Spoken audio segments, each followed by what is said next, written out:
Tiago, capítulo 1.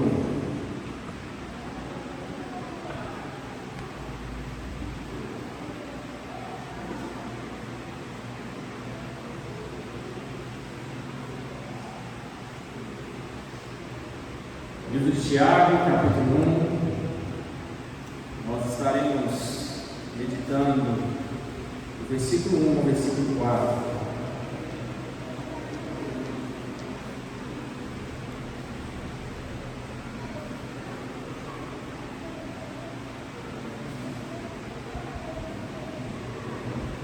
Amém, os irmãos encontraram? Tiago, capítulo 1. Versículo 1, versículo 4. Diz assim a palavra do Senhor: Tiago, servo de Deus e do Senhor Jesus Cristo, às 12 tribos que se encontram na dispersão, saudações. Meus irmãos, tende por motivo de toda alegria o passar por várias provações, sabendo que a provação da vossa fé, uma vez confirmada, produz perseverança. Ora, a perseverança deve ter ação completa, para que sejais perfeitos e íntegros e em nada deficientes. Ainda de pé, eu gostaria que você fechasse seus olhos mais uma vez. Nesse momento você apresentasse ao Senhor o teu coração, se colocasse na presença do Senhor e pedisse que o Senhor venha falar contigo nessa noite. Senhor, querido, Ele está aqui nessa noite e Ele tem uma palavra direcionada para o seu coração. Por isso é importante que você abra o teu coração, que você desconecte de tudo que está acontecendo lá fora e volte a tua atenção para aquilo que o Senhor tem para falar contigo. Senhor, nós agradecemos ao Senhor, Deus, por essa noite. Deus, muito obrigado pela oportunidade de estarmos aqui na tua casa, como igreja do Senhor, reunidos para mais um culto de adoração ao Senhor, para mais um culto que contemple, que renda graças a Ti. Nós agradecemos ao Senhor, Deus, agradecemos ao Senhor por esse dia, pela oportunidade de estarmos aqui na presença do Senhor, porque o Senhor tem nos sustentado. O fato de nós estarmos de pé nessa noite, temos essa oportunidade, é prova da fidelidade e do cuidado do Senhor para cada um de nós. Nesse mesmo Espírito, Deus, nós queremos pedir que o Senhor venha falar ao nosso coração. Que a palavra do Senhor encontre lugar no nosso coração e ela venha transformar o nosso interior. E o propósito do Senhor venha se cumprir nessa noite, em cada vida. Eu te peço em nome do Senhor Jesus. Eu me coloco à disposição do Senhor, Deus, para ser usado como instrumento nas tuas mãos. E que através da minha vida o Senhor venha falar à tua igreja a palavra que o Senhor preparou para cada um. Eu te peço, Deus, em nome de Jesus. Amém. Os irmãos podem se sentar. Os irmãos podem ficar à vontade. Queridos, passar por provação não é fácil. Passar pelas provações da vida com alegria é um milagre. É só Deus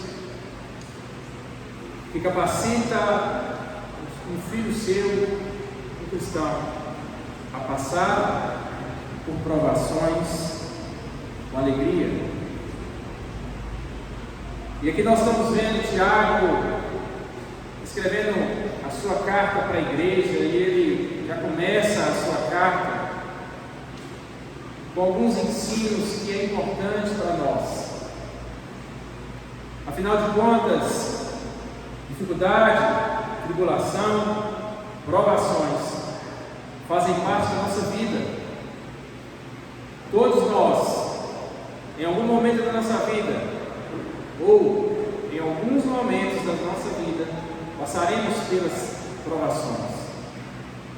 Isso está inerente à nossa caminhada aqui nessa terra.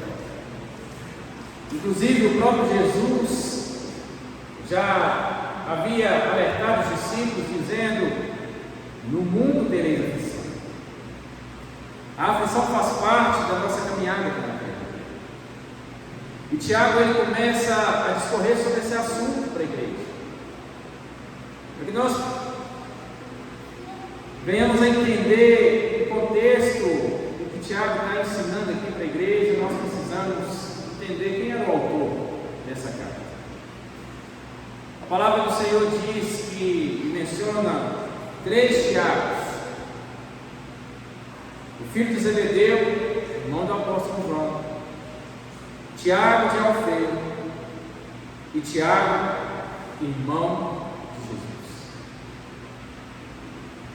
E diante dessas possibilidades, diante desses 3 Tiagos, então qual foi o Tiago, autor dessa carta?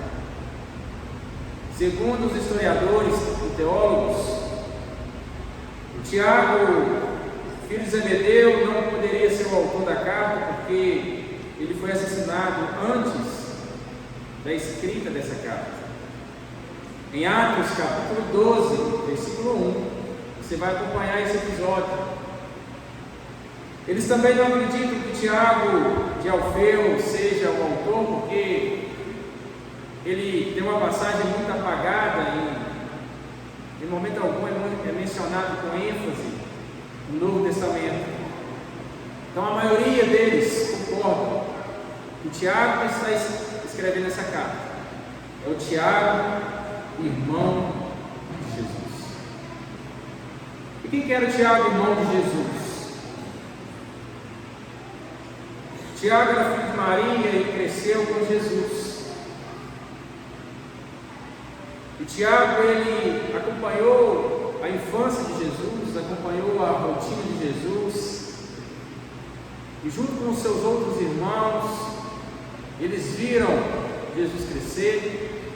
E a palavra diz que pela proximidade deles com Jesus, quando Jesus ele iniciou seu ministério, ele não creu em Jesus. Os irmãos de Jesus, enquanto Jesus estava na terra, no seu ministério, por conhecer Jesus desde a sua infância, por participarem da vida comum de Jesus aqui na terra, eles não criam em Jesus. Mas quando Jesus ele morreu, e Jesus ele foi ressuscitado pelo Pai, a palavra diz em 1 Coríntios, capítulo 15, versículo 7, que Jesus ele apareceu por seu irmão Tiago. E naquele momento, aquele Tiago incrédulo,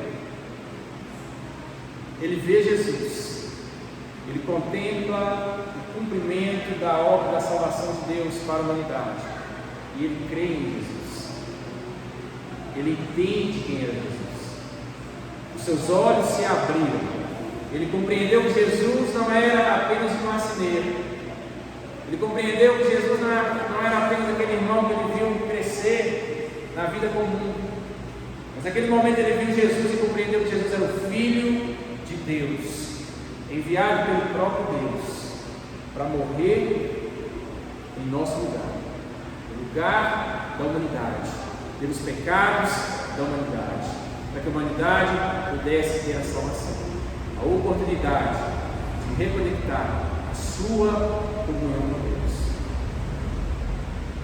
E quando nós estudamos sobre esse Tiago, a partir daquele momento que Tiago se converte, ele tem essa experiência com Jesus, Tiago não se tornou mais o mesmo, e ele começou a crescer no seu relacionamento com Cristo. Jesus já tinha voltado para o Pai, e Tiago foi levantado como um grande líder. Tiago aqui ele se tornou um grande líder da igreja. Os historiadores dizem que Tiago ele era um homem justo, ele era um homem íntegro. As pessoas olhavam para aquele homem, para aquele líder, e viam a presença de Deus. Era um líder que renunciava a si mesmo para fazer a vontade de Cristo, que mantinha uma vida constante de oração, que mantinha o seu coração no altar do Senhor. E a sua comunhão, e a sua devoção, e a sua entrega para com Cristo era tão grande. E segundo alguns historiadores, ele orava tanto que os seus joelhos pareciam os joelhos de um elefante, de tanto calo nos joelhos, de horas e horas e horas que Tiago passava orando. E esse homem entregou a sua vida, literalmente entregou a sua vida para Cristo. E não só para Cristo, ele entregou a sua vida em prol do propósito de Deus, que era a edificação da igreja, a ponto desse homem ser perseguido, ser preso, ser humilhado, ser morto, simplesmente porque era fiel a Jesus. A morte de Tiago não foi uma morte bonita, humanamente falando, não foi uma morte agradável. Segundo relatos, Tiago foi morto a paulada, diante de pessoas, sendo humilhado. Mas Tiago, durante a sua trajetória, ele deixa um legado. E quando ele escreve a carta, ele está escrevendo a carta para a igreja que estava espalhada. Quando nós estudamos o livro de Tiago, nós vemos que, diferente do apóstolo Paulo, na maioria das suas cartas, Tiago não direciona a carta que ele escreve a uma igreja específica de uma cidade, como Paulo escreveu aos Coríntios, a igreja em Éfeso, a igreja em Filipos. Tiago não. No versículo 1, acompanhe comigo aí, no capítulo 1, versículo 1 diz assim: Tiago, servo de Deus e do Senhor Jesus Cristo, as 12 tribos que se encontram na dispersão, saudações. Ele escreve a sua carta para a igreja que estava espalhada. E quem eram essas 12 tribos? Aqui Tiago ele usa uma linguagem do Antigo Testamento, remetendo a Israel, as 12 tribos de Israel.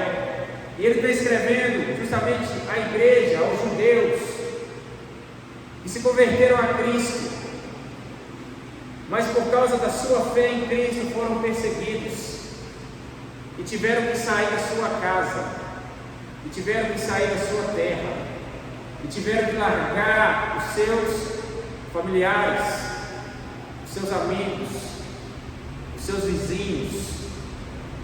Para não serem mortos, tiveram que sair da sua cidade, para a Ásia, para a Europa. Então havia muitos cristãos, judeus e gentios, que acredita-se que no dia do Pentecoste aceitaram Jesus e se espalharam pelo mundo. E é essa igreja espalhada pelo mundo que Tiago está direcionando a sua carta. Nós também fazemos parte dessa igreja que está espalhada pelo mundo. A carta de Tiago ela não se manteve direcionada apenas para a igreja daquela época. Essa carta ela é atual. Ela é para mim, ela é para você. E é interessante nós percebermos que, embora Tiago fosse irmão de Jesus, ele não se apresenta como irmão de Jesus. Ele poderia, na sua apresentação, como era de costume, se apresentar e colocar suas credenciais: Tiago, irmão de Jesus. É por isso que é necessária uma pesquisa histórica para entender que ele era irmão de Jesus, porque ele não se apresenta como irmão de Jesus. Ele se apresenta como Tiago, servo de Deus e do Senhor Jesus Cristo. Embora fosse irmão, ele era servo. Ele entendia que o maior título que ele tinha não era propagar que ele fora irmão de Jesus, mas o maior título que ele possuía era ser servo de Cristo. A maior riqueza que ele tinha, e ele tinha isso firme no seu coração, era ter entregue a sua vida a Jesus. Querida, a maior riqueza que nós temos é a salvação. A maior riqueza que nós temos não são bens, conquistas materiais, não é a prosperidade aqui nessa terra, não é fama. A maior riqueza do cristão é a sua entrega a Jesus. É ele ser escolhido, chamado, separado e transformado pelo Senhor Jesus. E ele continua no versículo 2, ele traz alguns conceitos importantes. Eu gostaria de debruçar com os irmãos aqui, para que nós pudéssemos tirar algumas lições. E Tiago já vai falar para essa igreja perseguida sobre justamente as provações que eles estavam enfrentando. E ele diz no versículo 2: meus irmãos, tende por motivo de toda alegria o passardes por várias provações. Tende por motivo de toda alegria o passardes por várias provações. Tiago ele aborda um tema sensível para aquela igreja. Uma igreja que estava sofrendo perseguição. E de repente Tiago ele diz: se alegrem.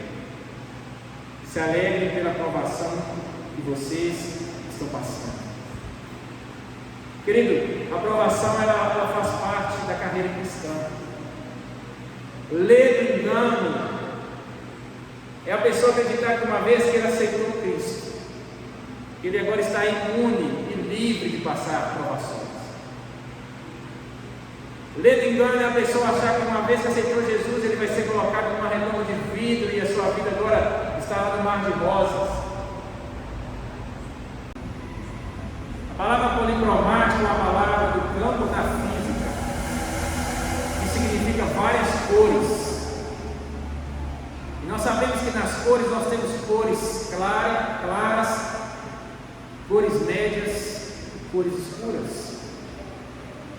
Da mesma forma, as provações da nossa vida, queridos, elas vêm de diversas maneiras e com diversas intensidades. Tem aqueles momentos que vem aquela provação mais mansa, que você consegue resolver com maior facilidade. Mas tem dias que vem aquela provação que já começa a te incomodar, cores mais escuras, mais médias, em que você começa a perder a noite de sono, que você começa a perder o apetite, a perder a paz. Tem dias também que vem provações cinzentas, que nos tira o foco, que nos tira o chão. Parece que vem como um rolo compressor em cima de nós. As provações são várias, mas não importa o tamanho da provação, a intensidade da provação, o quanto essa provação ela nos afeta, o que importa é que Jesus continua conosco. O que importa é que Jesus continua no controle de cada circunstância. E o que o Tiago está dizendo para a igreja é que eles têm que ter alegria por essas provações, porque ele continua sabendo que a provação da vossa fé, uma vez confirmada, produz perseverança. Essas provações, elas são passageiras. Quando ele fala ter alegria por passarmos por várias provações, nós entendemos que as provações, embora sejam dolorosas, elas passam, tudo passa. Os dias maus passam, como os dias bons também. Mas quando a provação ela passa, e quando nós permanecemos firmes no dia da provação, a nossa fé ela é fortalecida, sabendo que a provação da nossa fé, uma vez confirmada, produz perseverança. E a perseverança, queridos, ela é essencial para que nós não venhamos desanimar. Sem perseverança o cristão desanima. Sem perseverança ele não completa a sua carreira. O apóstolo Paulo compara a nossa carreira com Cristo, a nossa caminhada, como uma maratona. Eu gosto muito de usar essa ilustração, de lembrar dessa ilustração para a minha vida, porque ninguém corre uma maratona de forma acelerada. Uma coisa é você correr uma corrida de 100 metros.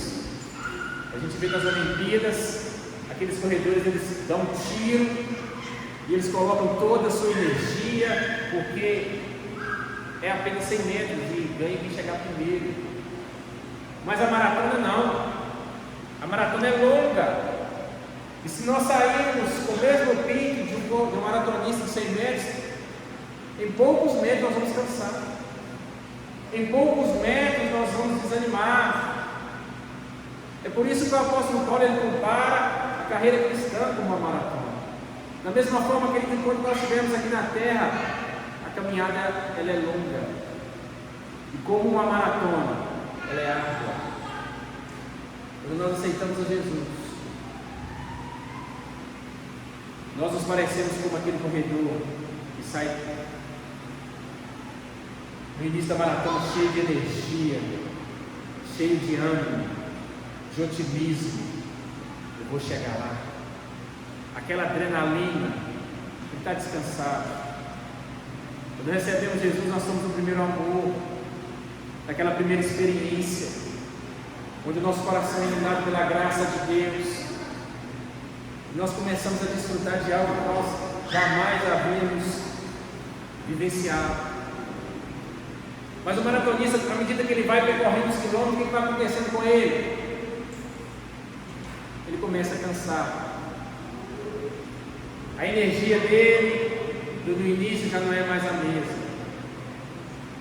E ele vai enfrentando as dificuldades, ele vai sendo provado, porque ele tem que lutar contra a dor, ele tem que lutar contra o conforto, porque a mente dele quer parar, porque está pesado, porque está doloroso, porque o corpo já começa a doer, mas ele sabe que ainda tem um longo percurso para percorrer, e ele começa a travar uma luta interna, onde ele é provado, ele é tentado a desistir, mas ao mesmo tempo ele precisa permanecer firme.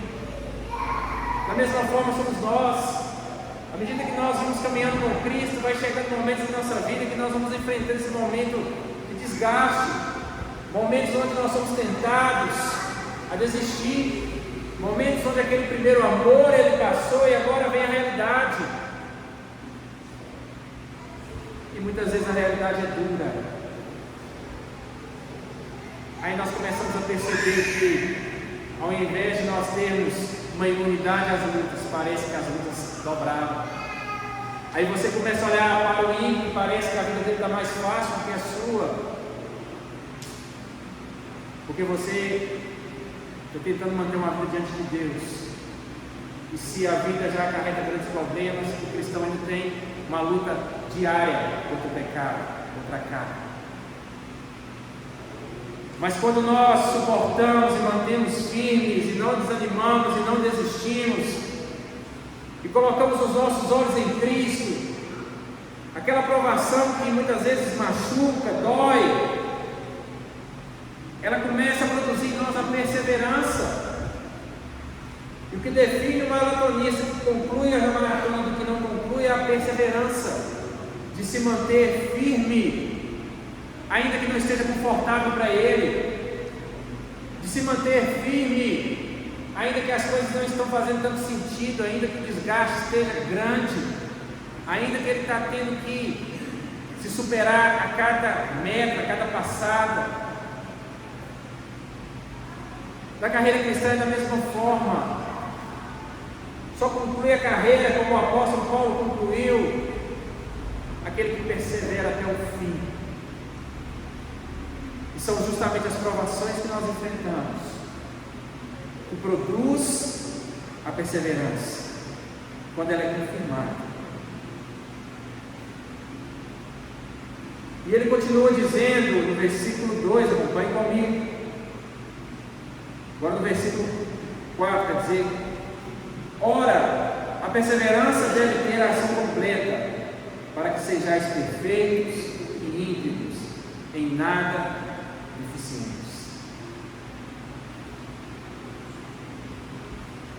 O Senhor permite que nós passemos por provações, para que o nosso caráter seja forjado. É no momento de luta, queridos, que nós temos a maior capacidade de buscarmos a Deus com sinceridade. Talvez você vai se lembrar, eu gostaria agora de fazer um exercício com os irmãos. Lembra aí do pior momento que você passou, de um momento muito triste na sua vida, de uma luta severa. É nesse momento que o nosso coração é levado a buscar a Deus, porque quando nós estamos passando por provação, a nossa capacidade de administrar, ela já não existe. Quando nós estamos passando pela provação, ali nós entendemos o quão limitado nós somos e o quão dependente de Deus nós somos. Deus não manda a provação para destruir o cristão, Ele manda a provação para purificar e para fortalecer o cristão.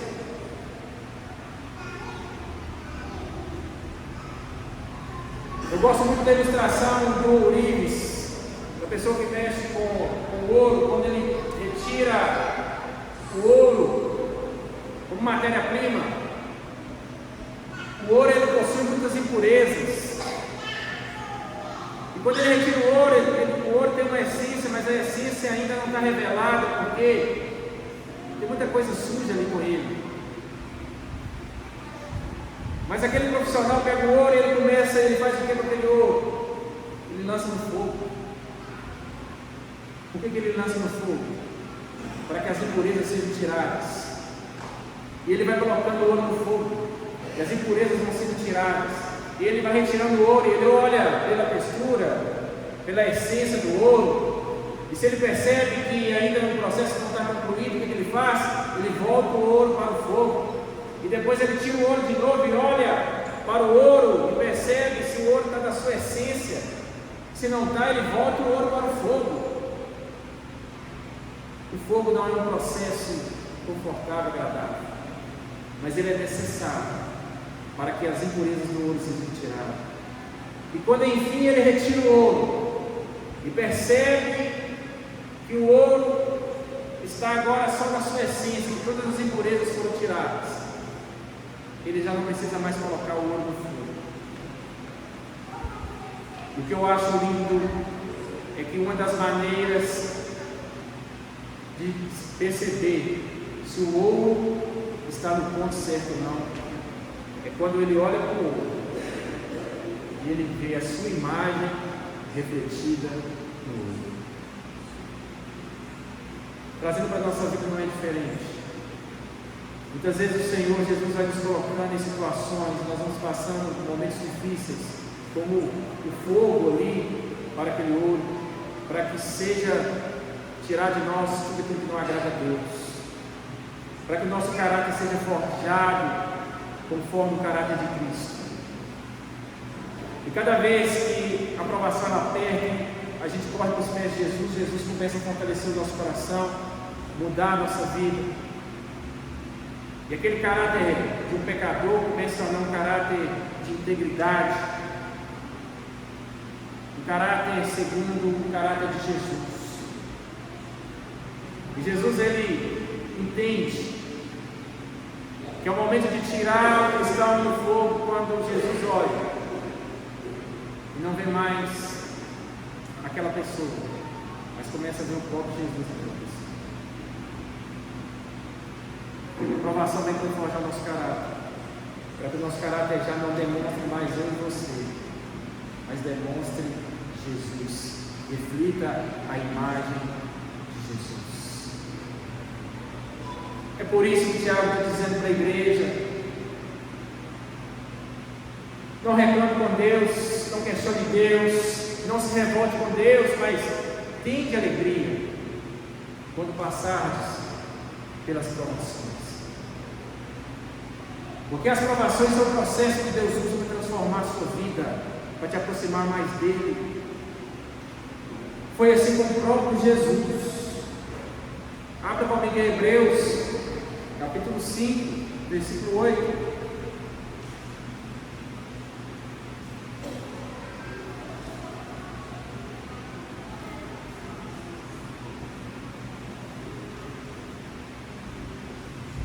Hebreus, capítulo 5,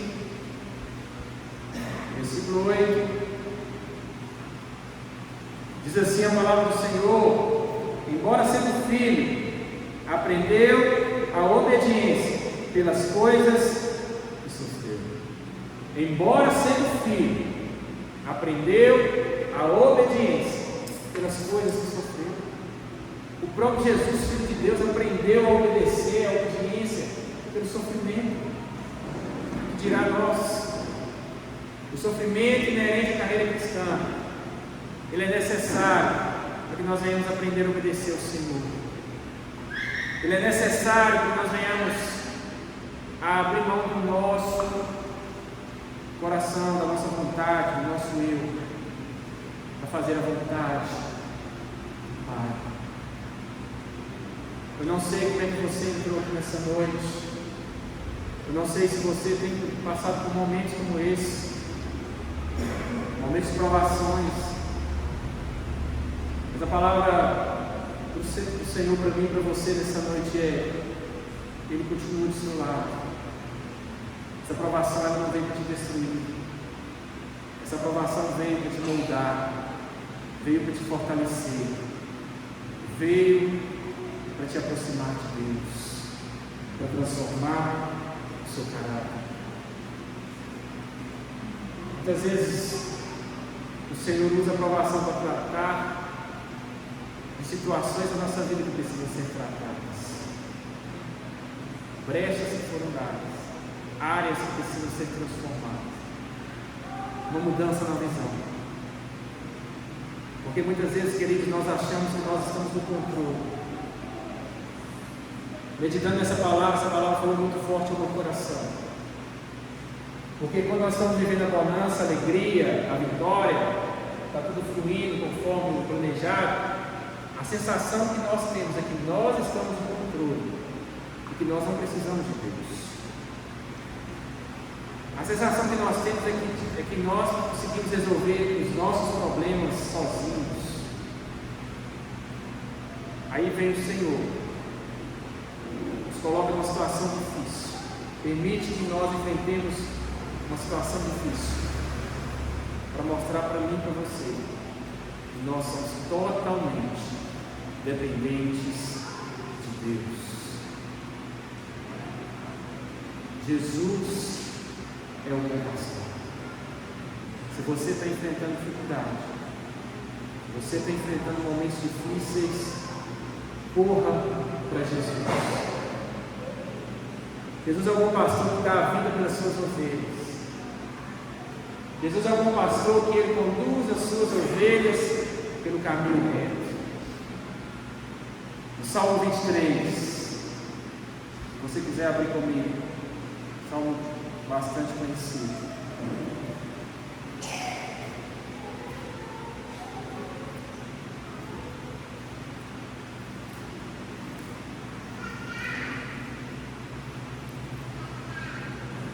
Nós conhecemos o Salmo 23.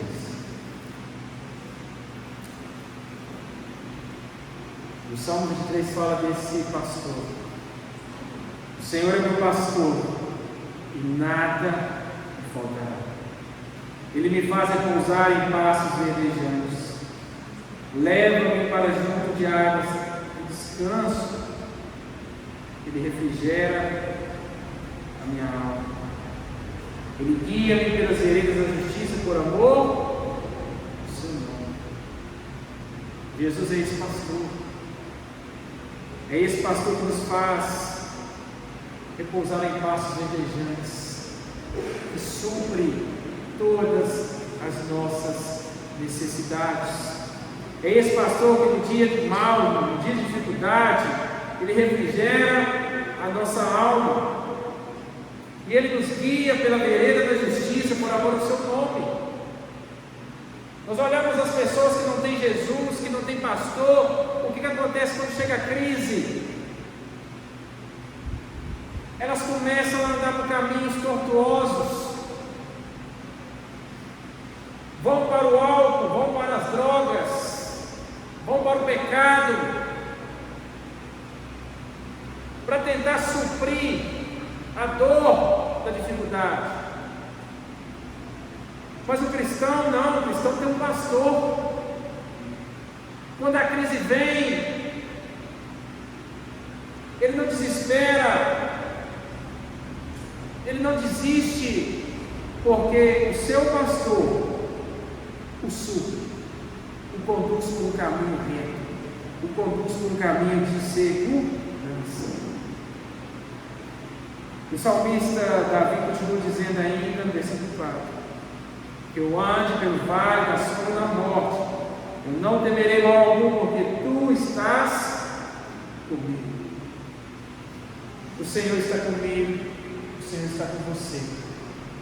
Não importa o nível da provação, não importa se você está enfrentando o vale da sombra da morte, o que importa é quem está ao seu lado. Quando nós temos Jesus ao nosso lado, o medo ele não assombra o nosso coração, ele não assume o controle da nossa vida. Quando nós temos Jesus ao nosso lado, nós passamos pelo vale em segurança. É por isso que nós precisamos voltar o nosso coração para Cristo.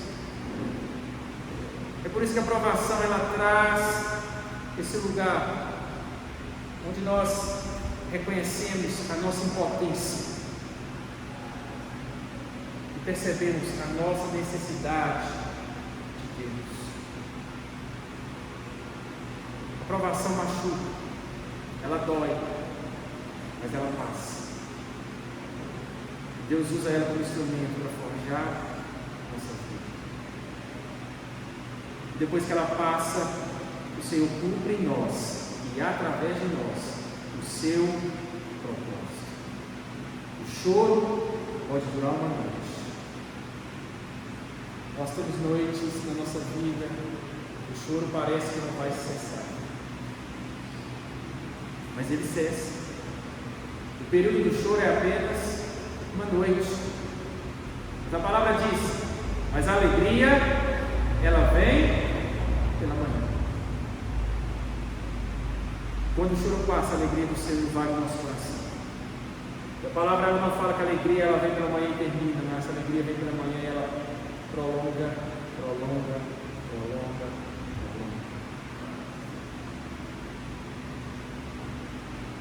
Se você está passando por provação, saiba que é Deus tratando com você. Não desanime. Volte o seu coração para Jesus. Todos aqueles que foram até Jesus, eles não voltaram pelo mesmo caminho.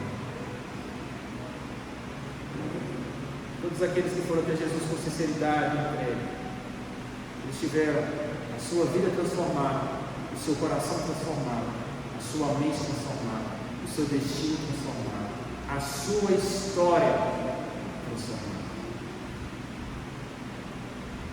O exemplo disso é a mulher samaritana. Nós cantamos aqui uma música que reflete a experiência daquela mulher. Aquela mulher estava atolada numa vida de pecado. Já havia tido 5 maridos e o marido que ela estava naquele momento não era dela. Mas aquela mulher, ela teve com Jesus. O que me chama a atenção, queridos, é que Jesus, ele prepara o encontro. Não foi a mulher que preparou o encontro com Jesus, foi Jesus que preparou o encontro com aquela mulher. Porque ele disse que os discípulos é necessário passar por Samaria. Da mesma forma também não fomos nós que encontramos Jesus, foi Jesus que nos encontrou, foi Ele que preparou o nosso encontro com Ele. E quando aquela mulher ela chega, nós conhecemos a história. Jesus pede água, e aquela mulher pensando naquela água física, começa a estabelecer um diálogo com Jesus, mas Jesus continua o diálogo com aquela mulher dizendo que a água que Jesus estava se referindo era uma água espiritual. Que se aquela mulher tomasse daquela água do poço, ela voltaria a ter sede, mas se ela tomasse da água de Jesus desse para ela, nunca mais ela teria sede. E quando Jesus conta a história daquela mulher, quando Jesus revela para aquela mulher o próprio coração daquela mulher é impactada pela verdade de Jesus. Aquela mulher entendeu Jesus e quem era Jesus. E ela abre o seu coração para Jesus. E quando ela volta para a sua cidade, ela não volta da mesma forma. Aquela mulher volta transformada. A sua vida foi transformada, porque ela teve um encontro com Jesus. Ela deixou o pecado e ela começou a anunciar Jesus. A ponto da cidade, a multidão correr até os pés de Jesus para ouvir Jesus falar. Nós precisamos recorrer a Jesus, queridos. É em Jesus que nós encontramos segurança. É em Jesus que nós encontramos transformação. É em Jesus que nós encontramos suprimento para a nossa alma. Jesus pregando e os discípulos achando o discurso de Jesus duro, porque Jesus pregava e as pessoas, ao invés de aplaudir, estavam indo embora. E os discípulos, não entendendo ainda a intenção de Jesus, começaram a dizer: mestre, você não acha que está duro demais o discurso, não? A palavra diz que Jesus ora para aqueles homens e faz um convite para aqueles homens: vocês também não querem ir embora, não? Naquele momento que Jesus faz o convite, a ficha daqueles homens caiu, os discípulos respondem: mas para onde nós iremos? Se só o Senhor tem palavras de vida. No momento da provação, o único lugar que nós temos para ir é em Jesus, porque só Ele tem palavras de vida para mim e para você. E Ele tem todo o poder de mudar a situação. Ele tem todo o poder de acalmar a tempestade. Ele tem todo o poder de transformar o contexto que você está vivendo. Ele tem todo o poder de transformar os motivos das suas lágrimas em motivos de alegria, em motivos de satisfação. Foi assim que Jesus fez com todos que tiveram um encontro.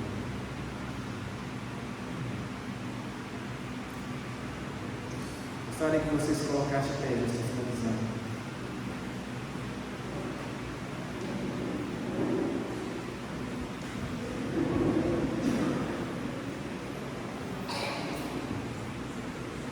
Meus irmãos, tende como motivo de toda alegria passardes por várias provações. Gostaria que você fechasse seus olhos nessa noite.